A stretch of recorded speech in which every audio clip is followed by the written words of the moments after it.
오늘 이 본문에서는 하나님을 대신해서 여로보암을 징계한 아비야 왕에 대해서 기록을 해 놓았습니다. 지금 올해 6월 25일이 75주년입니다. 6.25 전쟁이 난 지 75주년이 됐어요. 자, 오늘 말씀의 제목이 여호와와 싸우지 말라 이렇게 말씀을 하고 있습니다. 하나님 여호와를 섬기는 나라는 하나님이 지켜주시는 거예요. 그래서 하나님 여호와를 섬기는 나라나 그 백성 또 그 성도 한 사람 한 사람과의 싸움은 하나님 여호와와 싸우는 것과 마찬가지다. 이렇게 지금 우리가 큰 틀을 잡고 본문을 잠깐 보시면 이 여로보암이 1절에 보면 여로보암 제18년에 아비야가 유다 왕이 되고 르호보암이 죽고 그 뒤를 이어서 그 아들 아비야가 왕이 되었습니다. 그때 여로보암이 이제 북이스라엘은 있었어요. 그런데 그 여로보암이 우리 아까 여기 읽어본 걸 보니까 8절에 보니까 다윗 자손의 손으로 다스리는 여호와의 나라를 대적하려 하는도다 기록된 걸 보니까 여로보암이 또 남유다를 쳐들어와서 전쟁을 일으키려고 하고 있습니다.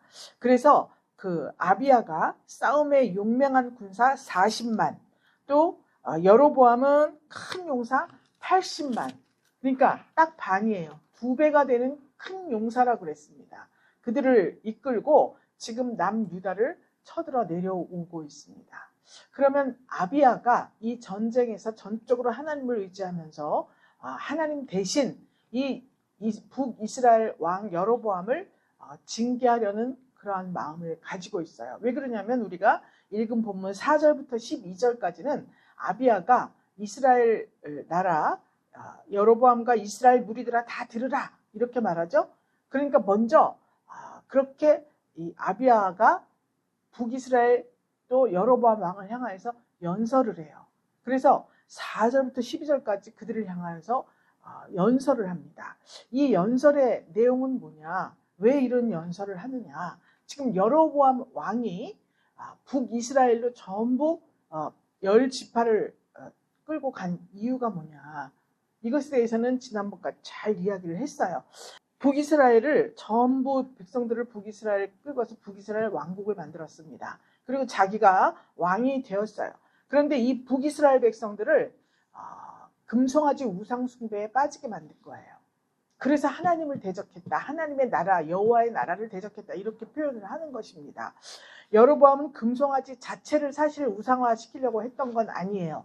왜냐하면 성도들이 예루살렘 성전에 자기 백성들이 예루살렘 성전에 예배하러 가지 못하게 하려고 만든 겁니다. 그래서 단과 베델에 이 금송아지를 만들어서 그 예루살렘 성전에 있는 것들이 있습니다. 가장 중요한 게 뭐죠?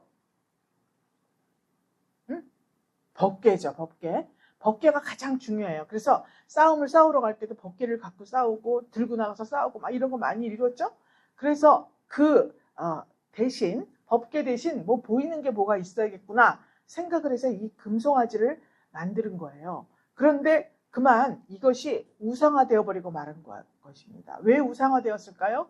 본질적으로 우리에게는 죄성이 있기 때문에 보이는 것을 대체물 그저 그냥 한 상징물이다 이렇게 보지를 않고 거기에 맹목적으로 순종하고 그것에 매어달리는 이 우상숭배 습성이 죄성으로 우리 가운데 이미 자리 잡고 있습니다. 그래서 하나님께서 아무것도 너를 위해서 새긴 우상을 만들지 말라. 출애굽기 20장에 이렇게 말씀을 했습니다. 그럼에도 불구하고 이 금송아지를 만들었어요.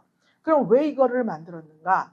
이 백성들의 마음, 인간의 마음을 우상 숭배로 이끌려는 사단마귀의 전략입니다. 이것이 여로보암 왕을 통해서 이 북이스라엘 전체 모든 백성들을 우상 숭배에 빠지게 만들어야겠다. 왜 그러죠? 남유다에는 먹히지가 않아. 남유다는 아까 말했듯이 하나님의 율례와 규례와 법도를 잘 지키는 나라예요. 그래서 다윗 자손으로부터 소금 언약을 맺었다 이렇게 말을 해요. 다윗 자손의 나라로. 소금 언약이라는 것은 변하지 않는다는 뜻이에요. 영원히 변하지 않는 하나님께서 우리에게 약속을 해주셨기 때문에 거기에서는 이 여로보암이 어떻게 할 수가 없습니다. 그래서 찢어져 나가가지고 거기에서 이렇게 정치적인 목적으로 우상을 세운 거예요. 그래서 자기를 위해서 신을 세우는 경향이 있습니다. 잘 내 마음을 들여다보세요. 너를 위해 새긴 우상을 만들지 말며, 하나님이 이렇게 기록을 해놓으셨어요. 출애굽기 20장에. 그러니까 모든 우상은 뭐냐? 자기를 위해서 세우는 거예요. 그러니까 여로보암이 금송아지를 세운 목적도 자기를 위해서예요. 자기의 왕권을 견고하게 하기 위해서. 남유다로 향하는 이 백성들의 마음을 자기가 자기에게로 집중시키기 위해서 이 우상을 만들어 세운 것입니다. 백성들을 기만한 거죠. 남유다에 있는 법궤나 여기 있는 금소가 똑같으니까 이렇게 말한 거예요. 그러니까 이 자기를 위해서 신을 세우는 경향이 있다. 첫 번째 이걸 봐야 됩니다. 그러니까 모든 우상은 자기가 스스로 만드는 거예요. 하나님은 스스로 계신 분입니다. 우상은 내 손으로 만든 것이 우상이에요. 여러분 믿습니까? 하나님은 누가 만든 분이 아니에요. 본인이 스스로 계신 분입니다. 또 다른 점이 뭐냐? 하나님은 스스로 계신 분이고 우리에게 복을 주신다고 어디나 성경 어디에 다 있습니다. 하나님은 복을 주시는 분이에요. 그렇죠? 그런데 우상이다. 이 우상 섬기는 사람들의 특징은 뭐냐면 저주를 막아준다고 생각을 해요. 복을 준다는 말은 잘 듣지를 못했습니다. 그렇죠? 그래서 우상 찾아가고 뭐 점 보러 가고 이러면 뭐합니까? 저주를 막아준다. 부적을 하나 써야 돼. 딱 얘기를 했죠? 그러니까 개념 자체가 달라요. 지그들도 알아요. 복을 줄 수 없다는 거를. 그래서 저주를 막아준다. 이렇게밖에 말을 할 수가 없는 거예요. 그러니까 이 인간이 우상을 통해서 자기의 이미지를 강화하려는 그런 경향이 있습니다. 왜 그러냐? 금송아지를 왜 만들었냐? 많잖아요. 짐승들이 많잖아요. 근데 왜 송아지를 만들었느냐? 이때는 농경사회잖아요. 그리고 또 목축업을 합니다. 그런데 그 송아지를 보면 풍요와 다산의 상징이었어요. 이때 당시에. 그래서 이 여로보암이 자기가 유다 왕국에 있을 때보다 더 풍요롭고 다산, 많은 후손을 볼 수 있는 이런 환경을 조성해 주겠다. 이렇게 공약을 건 거나 마찬가지예요. 보장한다. 그 증거가 이 금송아지다. 이렇게 말을 한 겁니다. 그래서 자기 이미지가 그렇게 되면 강화됩니다. 왜냐? 왜 열지파가 북쪽으로 따라갔을까요? 세금이 너무 많잖아요. 그죠? 그런데 르호보암이 세금 좀 깎아주고 노동 좀 덜하게 해달라. 이렇게 요구를 하니까 남유다 왕 르호보암이 나는 그렇게 못한다. 더 심하게 닥달할 것이다. 이렇게 얘기했잖아요. 그러니까 세금, 노동, 부역 나가야 되죠. 부역 나가니까 농사를 못 지으니까 먹을 거 없죠.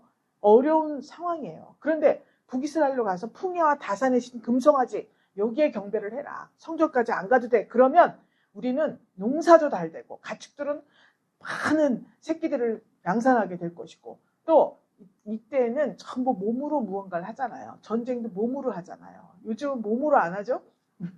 그런데 몸으로 하는 시대이기 때문에 자녀가 많아야 됩니다. 그렇기 때문에 이렇게 풍요와 다산의 상징 금송아지를 세워놓음으로 많은 백성들의 마음을 어떤 기대감을 충족시켜주는 거야. 여기다 해라, 저를 해라. 이렇게.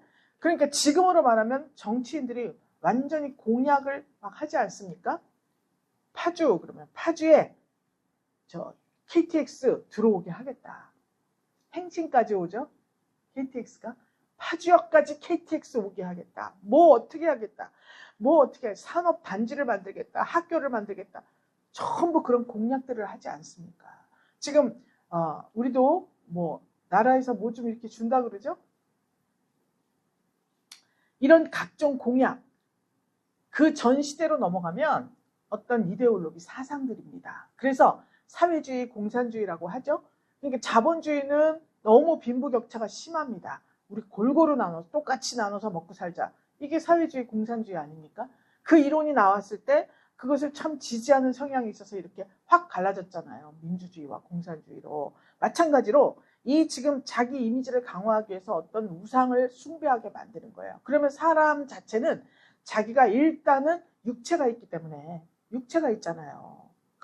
이 나라에 있다가는 남유다 하나님을 섬기고 하나님 율례하기를 법도를 따르다 보면 정말 이거 굶어 죽고 몸은 쇠약해지겠다. 노동해야지, 세금 내야지, 헌금해야지. 아니 그러니까 따라가잖아요. 그렇죠? 그러니까 우리 마음속에 사람 마음속에 육체가 있기 때문에 물리적인 요소들을 거부할 수가 없습니다. 그래서 이렇게 여기에 교묘하게 금송아지를 만들어서 지금 우리는 풍요롭게 될 것이다. 이렇게 주장을 한 거예요. 그 우상을 통해서 자기 변명도 가능합니다. 여기에 절해 그러면 될 거야. 그러면 잘못하면 네가 좀 저 우상을 덜 섬겼지. 잘 되면 이거 보라고 내가 말한 대로 하니까 이렇게 되지 않냐. 비슷한 맥락이 있습니다. 그렇지만 전적으로 달라요. 우상은 저주를 막아준다는 개념이 확실하기 때문에 이 번영과 재난을 당하는 것에 있어서 그렇게 큰 영향력을 발행하지 못합니다. 하나님을 믿는 믿음을 가져야 돼요. 그래서 이 지금 아비야가 연설을 하면서 여로보암 왕 이스라엘 왕에게 이 이야기를 하고 있습니다. 너희가 북이스라엘 너희가 말이야 신앙 상태가 어땠냐. 8절에 나와 있죠. 우상을 정말 섬기지 않니.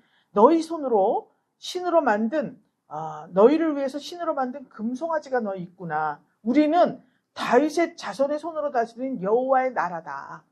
하나님이 함께 하신다고 지금 말하고 있는 거예요. 그러니까 이 말을 듣고 왜 이런 연설을 하는가. 전쟁을 치르기 전에 많은 백성들의 희생이 따르잖아요. 군대를 조직해야 되고 재물도 낭비되고. 그러니까 이 이야기를 듣고 빨리 전쟁을 멈추고 회개해라. 이런 내용의 이런 차원에서 먼저 연설을 합니다. 또 여기 보면 9절에 보면 어떤 신앙 상태가 있느냐. 우상을 숭배하는 것뿐만이 아니라 성직자들을 추방하죠. 제사장과 레위 사람 쫓아내고 성직을 매매합니다. 누구든지 숫송아지 1마리, 수양 7마리 끌고 와가지고 바치면서 나 제사장 시켜주시오. 그러면 그러라고 하는 거예요. 그러라고. 그러니까 허무한 신의 제사장이 될 수 있다. 숫송아지 1마리, 수양 7마리. 지금으로 말하면 돈으로 성직을 산다는 이야기가 되겠죠.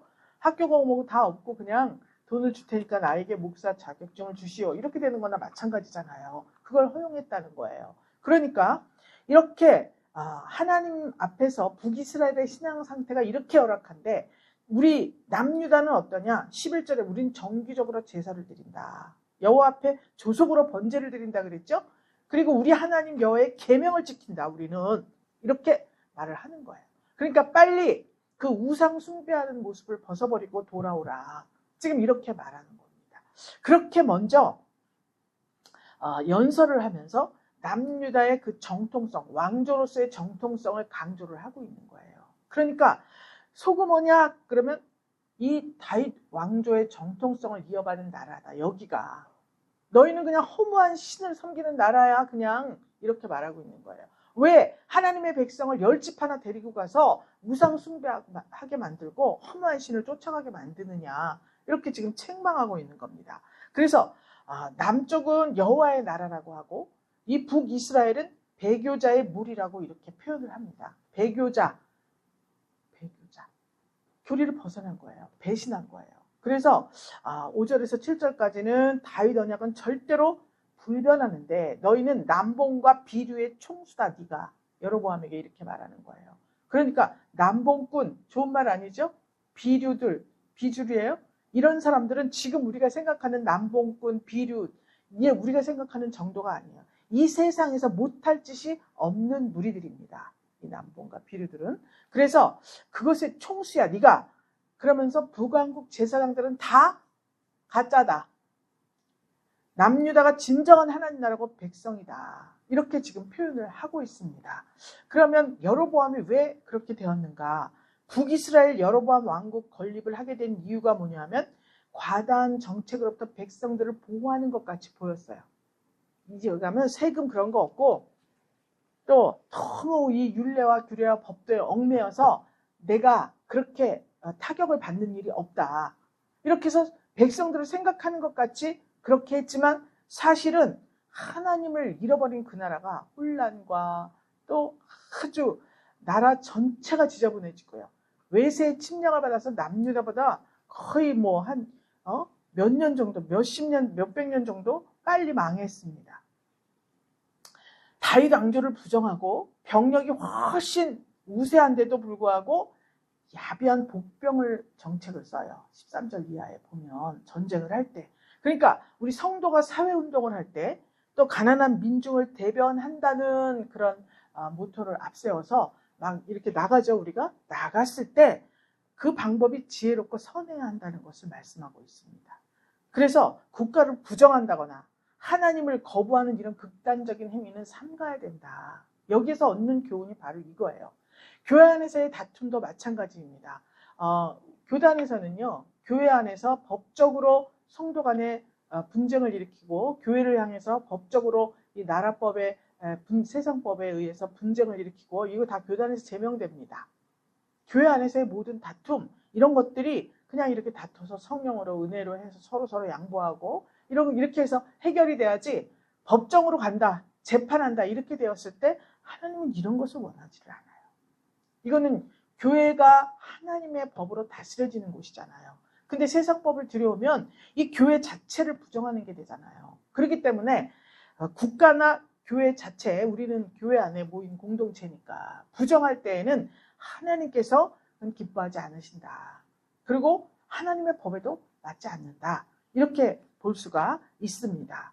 그러면 이제 이렇게 선포를 하고 나서 전쟁이 시작이 돼요. 13절부터 전쟁하는 모습이 나옵니다. 여로보암이 유다 뒤를 둘러서 복병을 했다. 이렇게 나와 있습니다. 자, 40만과 80만의 싸움입니다. 그런데 여로보암은 앞에 진을 치지만 또 복병까지 뒀어요. 그 뒤에. 이건 이 당시에는 지금 뭐 복병하는 거 삼국지에 뭐 천지로 나오지 않습니까? 그런데 여기에서는 이게 아주 비열한 그런 전투 태세라고 볼 수가 있습니다. 유다 사람이 어떻게 했느냐? 여로보암은 그렇게 전술을 짰습니다. 그런데 유다는 14절에 보니까 유다 사람이 돌이켜보고 이랬어요. 자기 앞뒤의 적병 때문에 여호와께 부르짖었다. 이렇게 나와 있죠. 그럼 이 전쟁에서 북이스라엘의 전략은 자기들 생각에 안 맞았을 때는 폭력, 즉 전쟁으로 전쟁도 불사한다. 반대 세력을 제거하기 위해서는 전쟁을 치른다. 이렇게 해요. 그러니까 40만 대 80만이면 절대 이길 수 없는 싸움이잖아요. 그럼에도 불구하고 각종 우상들과의 싸움이 우리에게 있습니다. 우리 마음속에 영적 전쟁이에요. 영적 전쟁을 할 때 정말 그냥 영으로 귀신들 갖고만의 싸움이 아니지 않습니까? 환경을 조성이 돼요. 환경. 사단마귀가 내 환경, 인맥, 인간관계, 무슨 재물 이런 것들을 통해서 우리에게 공격을 해올 때 우린 절대로 그것을 이길 수가 없는 싸움이라는 생각을 갖게 만들어요. 비교할 수도 없어요. 나의 힘과 지금 다가오는 이 환경, 이것들에 대한 어떠한 그 무게가 절대로 내가 감당할 수가 없다라는 생각을 하게 만든다는 거예요. 그래서 각종 우상들과의 싸움, 성도의 전쟁, 이것과 비교될 수 있어요. 배나되잖아요. 군사력이. 그렇죠? 병력도 부족하고 전술도 미비하고 지지층도 열악하고. 왜 지지층이 열악합니까? 하나님 말씀대로 하려니까 내 생각과 동조를 하지 않아요. 교회에서도 마찬가지죠. 내가 이렇게 하겠습니다. 다 같이 힘을 모으세요. 그러면 할렐루야. 그리고 막 내가 힘은 부족하고 능력도 부족하고 재력도 부족하고 다 부족한데 하나님 그리고 유다 사람들 같이 다 유다 사람이 돌이켜보고 자기 앞뒤 적병을 인하여 부르짖었다 이랬잖아요. 왜 이것을 될 수가 없다는 생각을 하고 있느냐. 이것에 대해서 먼저 파악하고 하나님께 부르짖어야 되지 않습니까? 그런데 그렇게 부르짖었을 때 하나님이 역사를 하시는데 사단마귀는 우리 마음속에 먼저 분열을 조장하는 그러한 자기 자신을 먼저 낭망하고 포기하게 만들고 참 이렇게 하자고 했을 때 반대하는 건 불이에요. 하나님께서 성령의 감동으로 무언가를 하라고 했을 때 거기에 순종하지 못하는 것이 불의입니다. 그렇기 때문에 그렇게 되었을 때 지지층이 열악할 수밖에 없습니다. 예를 들어서 우리가 부지를 마련했죠? 건축을 해야 됩니다. 이랬어요. 그러면 반대하는 사람 지지층이 열악하다는 거예요. 지지층이 열악하다는 증거가 뭡니까? 헌금을 안 해. 다. 이 지지층이 없는 겁니다. 지지층이 없는 거죠. 그럼에도 불구하고 낙심하지 말고 하나님께 받은 성령의 감동이라면 이것을 위해서 기도를 해야 된다는 거예요. 앞뒤 적병이 뭐냐? 이 안 된다는 생각을 버려야 되겠구나.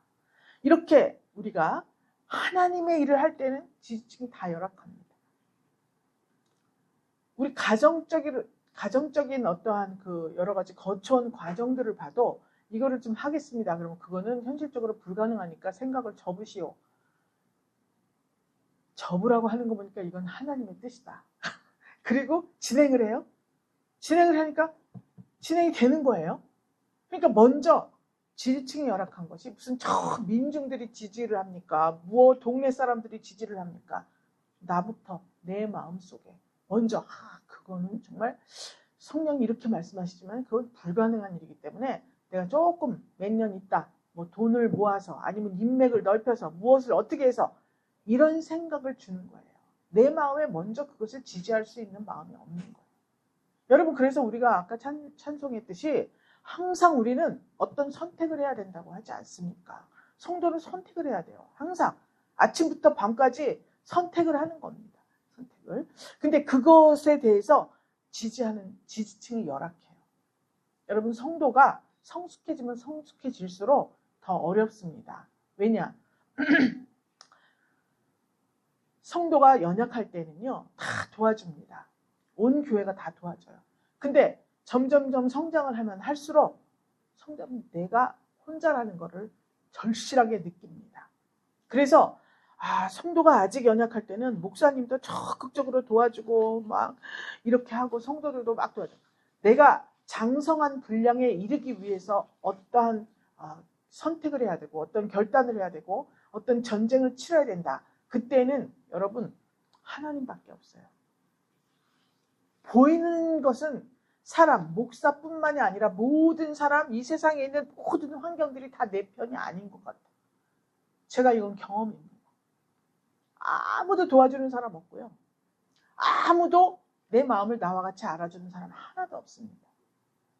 그것을 극복해야 돼요. 이게 지지층이 열악하다 그러니까 뭐 이렇게 하는 게 아니라 벌써 내 마음속에 사람을 의지하는 마음, 이것을 다 없애야 돼요. 내가 믿고 의지하고 나한테 이 사람이 있지, 나한테 이런 재력이 있지, 나한테 이런 권력이 있지, 이렇게 생각했을 때 그게 완전히 다 없어져야 돼요. 그런 것들 하나 도움도 안 된다. 내가 하나님 앞에 오직 무릎을 꿇고 하나님께서만이 나의 도움이 되십니다. 하나님께서만이 나의 방패가 되십니다. 하나님만이 나의 힘이 되십니다. 이렇게 고백할 때 내가 장성한 분량으로 확 올라가게 되는 것입니다. 여러분, 이 승리의 비결이 바로 그래요. 그래서 이 백성들이 다 앞뒤를 둘러보고 복병을 다 알아냈습니다. 여러분, 복병은요 숨겨진 거예요. 내 뒤에 복병이 있는지 모르고 가는 게 복병이에요. 복병이 드러나게 뭐 숨어 있습니까? 숨어 있는 건데 복병은 뒤에 누가 있다는 것을 모르는 상태여야 해요. 그런데 유다 사람들이 돌이켜봤더니 앞뒤에 적병이 있었다 그랬습니다. 그리고 복병을 심어놓은 것을 알게 되었어요. 그럴 때 자기 앞뒤 적병을 인해서 여호와께 부르짖었다. 그리고 제사장은 무엇을 했느냐? 나팔을 불었다. 기록이 돼 있어요. 그러면 이 14절의 모습은 뭐냐? 여러분, 이거는 기도회, 특별 기도회. 제사장이 나팔을 분 것은 말씀을 선포하는 겁니다. 말씀을 선포하고 백성들은 그 말씀을 붙잡고 하나님께 부르짖고 이렇게 했다는 거예요. 유다 사람들이 막 소리를 질렀습니다. 소리 지르니까 유다 사람이 소리 지를 때 하나님이 여로보암하고 온 이스라엘을 아비야와 유다 앞에서 쳐서 패하게 만들었다. 40만이 80만을 이겼습니다. 하나님께서 패하게 하신 거예요. 아니, 앞뒤에서 밀고 들어오는데 어떻게 이깁니까? 숫자도 적은데. 앞에 40만, 뒤에 40만, 자기 40만 가운데 끼었는데 이길 재간이 있습니까? 안 그래요? 칼 여기 휘두르다 보면 뒤통수를 치는데 어떻게 이기냐고요. 아무리 생각해봐도 이길 수 없는 싸움이에요. 그런데 승리했습니다. 이게 뭐냐? 특별 기도회를 했다는 거예요. 부르짖어서 기도했다는 거예요. 그때 하나님이 들었다는 거예요. 민수기 14장 28절에 있어요. 여호와의 말씀이 나의 삶을 가리켜 맹세하노라. 하나님께서 나의 삶을 가리켜 맹세하노라. 너희 말이 내 귀에 들린 대로 내가 너희에게 행하리다. 그러니까 어떻게 해야 돼요, 여러분? 부르짖어야죠. 부르짖어야죠. 근데 하나님 내 소리를 들어주세요. 들어야 하나님이 행하시니까. 들린 대로 행하리라 그랬잖아요. 그러니까 그렇게 내가 너희한테 행한다. 나의 삶을 가리켜 맹세할게 내가. 나의 삶은 하나님께서 나의 삶이라고 말하는 건 도대체 무슨 삶입니까? 예수님의 일생이죠. 예수님의 일생이야. 하나님이 여기 와서 살은 적이 있어요? 하나님은 없어요. 예수님이 여기 와서 살으셨어. 나의 삶을 가리켜 맹세한다. 이제 예수님이 오셔서 살으셨잖아요. 내가 네 말이 내 귀에 들린 대로 행할 거다. 이렇게 하나님이 약속을 해주신 거예요. 또 요한복음 14장 14절에 신약에서는 내 이름으로 무엇이든지 구하면 내가 시행하리라. 예수님이 말씀하셨어요. 그죠? 할렐루야. 자, 따라해보세요. 내 이름으로 무엇이든지 내게 구하면 내가 시행하리라. 할렐루야. 하나님께서 이렇게 약속을 해주신 거예요. 그러니까 우리가 부르짖을 때 80만 아니라 120만이 와도 넉넉히 이길 수가 있습니다. 근데 이기지 못하는 비결이 뭐야? 이기지 못하는 비결도 있어요, 여러분. 승리의 비결도 있는데 패배의 비결도 있어요. 패배를 주로 원인이라고 하는데 사단마귀는 그게 비결이에요. 패배의 비결. 이게 뭐냐? 원망을 해요. 이런 일이 생기면 자, 르호보암이 처음에 북이스라엘 쳐들어가려고 했을 때 20만이었어요, 군대가. 그런데 아비야 때 보니까 40만, 용맹한 군대가 40만 된다 그랬어요. 그러니까 점점 어떻게 됐어요? 국력이 더 강해진 거예요. 르호보암 때보다. 그런데 이때 일반적으로 80만이 쳐들어온다 그랬을 때, 즉 큰 태산 같은 문제가 나에게 닥쳐왔을 때 생각하는 건 뭐냐? 사단마귀가 가장 좋아하는 건 원망이에요. 여기서 만약에 이 아비야, 남유다 같으면 왕을 원망하고, 아니 군대를 더 양성을 했어야지 비판하고, 무기를 장만했어야지 또 다른 사람을 다 원망하고. 내 마음속에 그런 게 있나 보세요. 하나님, 저 옛날에 원망을 많이 했더라고요. 생각을 해보니까 요즘은 분석을 하게 돼요. 유다 사람들이 앞뒤를 돌아보고 이 전술을 생각한 것 같이, 파악한 것 같이, 전세를 파악한 것 같이 그렇게 하지만 철없는 시절에는 하나님 저한테 진짜 왜 이러시는 거예요? 무슨 일이 생기면 하나님 저한테 왜 이러십니까? 애를 갖다가 그 애기를, 이진영 어린이 불쌍하지도 않습니까? 애기를 이렇게 하시고 저렇게 하셨는데 오늘날 또 이와 같은 일을 만나게 하십니까? 하나님 진짜 너무하시네요. 이렇게 원망합니다. 부모를 원망합니다. 운전면허 시험 13번 만에 붙었어요. 운전면허 시험 떨어지고 집에 오면서 아니 그러니까 왜 엄마 아빠가 이혼을 해가지고 애를 잘못 키워가지고 그게 가당치도 않아. 그런데 그렇게 원망을 했어요. 항상. 그러니까 애를 대학을 안 보내고 말이야. 그렇게 붙기도 힘든데 대학을 붙었는데 그걸 보내주지도 않고 말이야. 뭐 원망을 하려면요. 어떻게 그렇게 재료가 많은지 엄청나게 많습니다. 아주 거의 은혜 받기 전에는 이 일생이 다 원망이었어요. 마음속에. 그렇게 원망을 하기 때문에 도저히 내 삶이 펴지지가 않아요.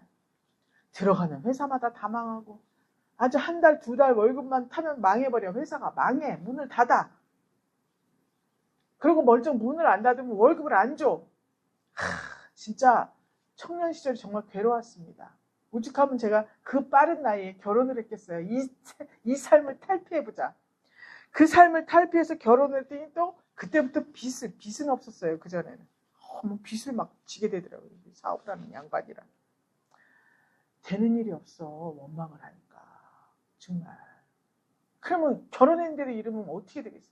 남들은 저 처갓집이 부자라서 돈도 많이 대주는데 우리 집은 뭐 어쩌고저쩌고. 하여튼 원망하려면 끝도 없어요. 이게 사단마귀가 제일 좋아하는 거예요. 인생은 점점 사양길로 가요. 너무너무 사양길로 갑니다. 그러니까 내 생각에 정말 낙심과 포기, 모든 것이 다 능력이 없어서 그렇다. 가나안 탐지한 정탐꾼 12명 중에서 여호수아와 갈렙이 갔습니다. 12명이 갔는데 여호수아 갈렙은 뭐라 그랬어요? 그들은 우리의 밥입니다. 이렇게 말을 했습니다. 그런데 10명은 안 돼. 거긴 너무 강한 족속들이 자리 잡고 있어. 안 돼. 이렇게 말했어요. 골리앗이 말이죠. 이렇게 갑옷을 입고 딱 서 있으니까 그는 우리 상대가 안 되는데 큰일 났다. 다윗이 그래? 너희는 그렇게 했어? 나는 우리 하나님의 이름으로 내가 나간다. 만군의 여호와 우리 하나님의 이름으로 내가 갈 거야. 형들이 막 뭐라 그랬습니까? 얘가 지지 세력 1도 없었습니다. 그런데 어떻게 했어요? 다윗의 갈고 닦은 물맷돌 솜씨를 골리앗 정수리를 쳐가지고 이겼지 않습니까? 근데 낙심하고 포기하게 만들어요. 네가 능력이 없잖아. 무슨 능력이 있어? 네가 재력이 있어? 뭐 인맥이 있어? 뭐가 있어? 학력이 있어? 뭐가 있어? 안 되지, 당연히. 이렇게 마귀가 우리에게 속삭이는 거예요.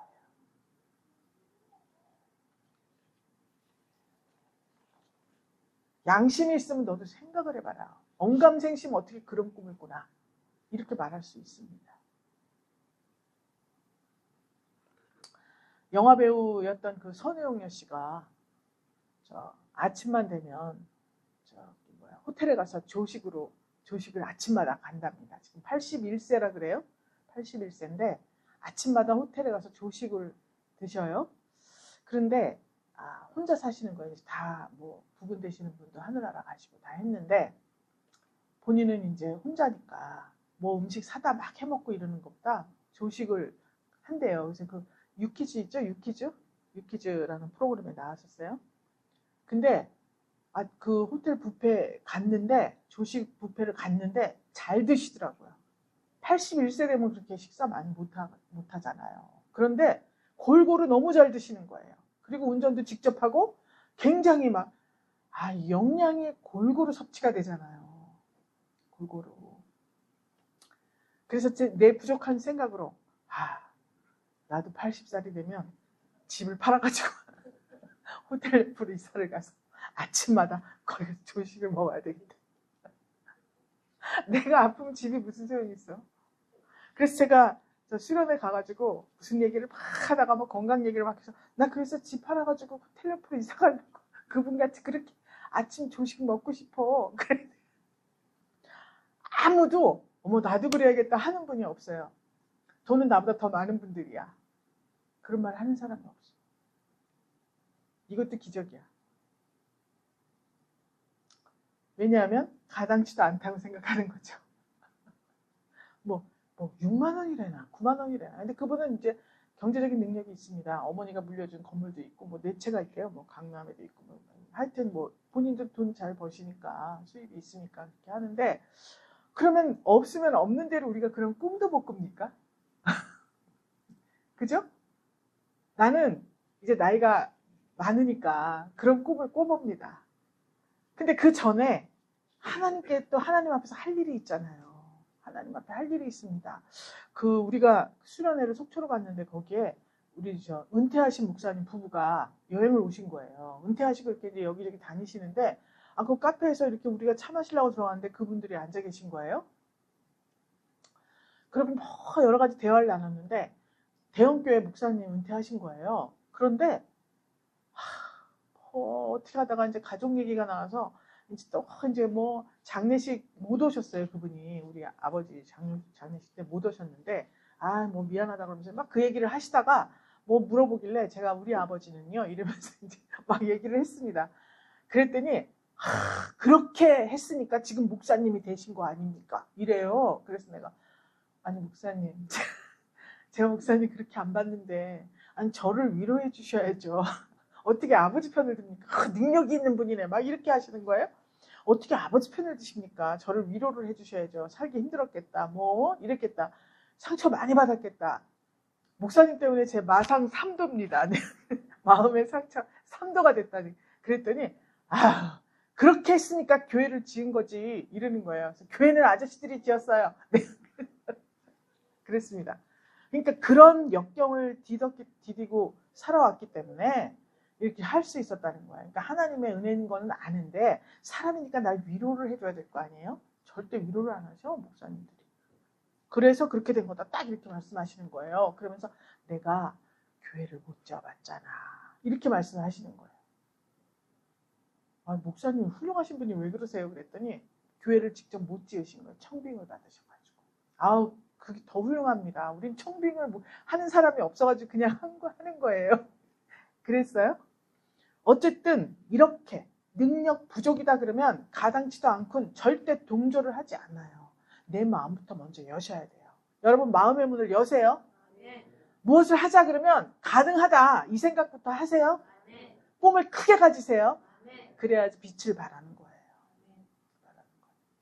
우리 교회 지을 아무런 그 희망도 없고 소망도 없었습니다. 그죠? 지어주셨잖아요. 하나님이 지어주셨잖아요. 이걸 보면 알아요.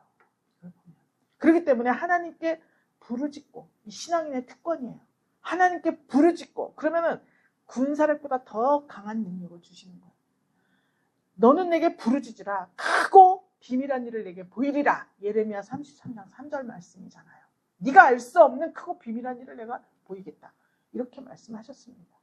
하나님께서 하신 이 말씀을 우리는 믿어야 돼요. 한나가 그렇게 부르짖고 울면서 기도했습니다. 히스기야가 몸부림을 치면서 기도했습니다. 15년을 연장받았어요. 생명을.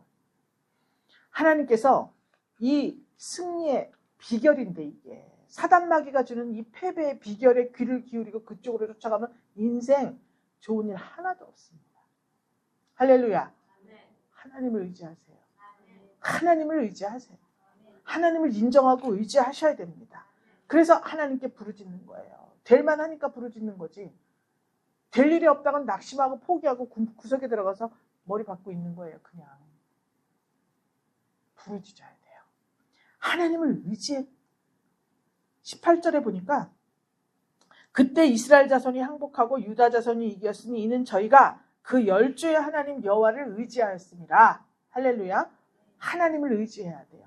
위기가 닥치면 내 힘, 내 건강, 지혜, 실력, 경제력 이런 거를 정말 의지합니다. 먼저 이게 나에게 없다 싶으면 외부의 힘을 빌리려고 해요.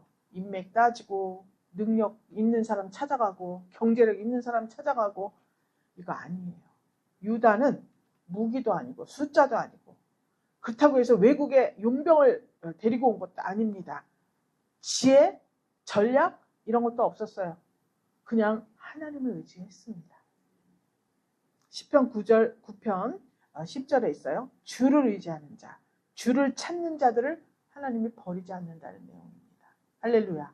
사무엘상 17장 만군의 여호와의 이름, 이스라엘 군대에 하나님의 이름으로 나간다. 다윗이 그렇게 말을 했습니다. 우리 앞에 힘겨운 싸움이 있습니까? 미래가 불안해요? 만군의 여호와 하나님을 의지하세요. 그러면 그 하나님께서 우리 손에 깃발을 들려주십니다. 여호와 니시, 여호와 니시. 이 모세가 그렇게 참 어떻게 했습니까? 두 팔을 들었어요. 저쪽에서 막 싸우고 있습니다. 팔을 내리면 지고 팔을 하나님께 올리면 승리하고 팔이 아프니까 어떻게 했죠? 아론과 훌이 팔을 받쳐줬습니다. 그래서 승리를 했어요. 여호와 니시라고 이렇게 명명하게 되었습니다. 이 여호와의 니시의 하나님이 여러분과 함께 하시기를 주 예수 그리스도의 이름으로 축복합니다. 승리가 불가능한 전쟁에서 승리를 했어요. 그랬더니 사기가 충천해졌겠죠? 백성들도 어떻습니까?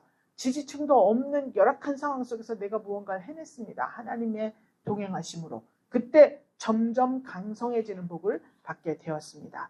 21절에 아비야는 점점 강성해졌다. 이렇게 기록이 됐습니다.